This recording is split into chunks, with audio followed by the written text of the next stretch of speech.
Hi, I'm Liz Bernier, and I'm the managing editor of HR Professional magazine.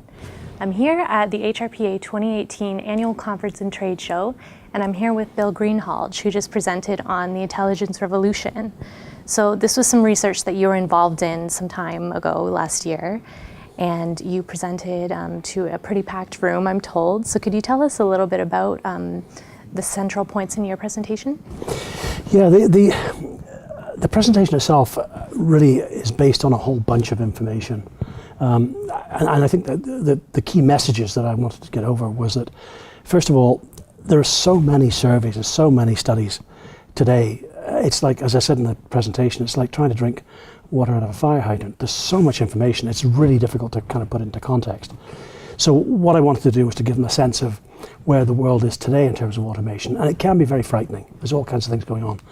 I then morphed into a kind of a discussion about how to put this in some kind of context, like how does this all fit together, what does it mean, and then some specific things that that HR professionals needed to do. I coined the word BEST, and B-E-S-T, which is, B is really understand fundamentally what business you're in, and most people think they talk about the business they're in by what they do, which is not necessarily the business they're really in. The business is defined by the customers.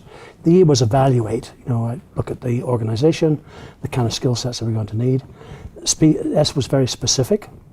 So looking at not just kind of general plans and ideas, but putting down timelines and who does what. And the T of the BEST, B-E-S-T, was it's based on an Indian philosophy about guru in management. It's called the 3-box solution. It's basically taking all the things you do and consciously putting them into 3 different boxes. One that's the present, one that you selectively drop, that you're not going to do anymore, and the other one's preparing for the future, because with all these changes going on, it's very difficult to run a business efficiently and do all the things you need to do, while at the same time getting rid of stuff you really don't need. We're all pack rats, right? I mean, we'll keep whatever. So to kind of get rid of that stuff you really don't need in the future, and then put in plans and programs for the future itself. So, and there were things I talked about in terms of what people needed to do was evaluate their organizations, the skill sets they need, and invest in lifelong training, because that's going to be the future. So I know it's very important for HR professionals to be taking this strategic mindset if they want a seat at the strategy table. So what are the key things they can do right now to start working that way? I think the first thing is to figure out what business they're in. The example I used a couple of examples, but I showed a photograph of a Timex watch, and I said, well, what does Timex do? And the answer is, well, they make watches. Well, they do, that's what they do, but their customers are not buying watches, they're buying the ability to tell time, right?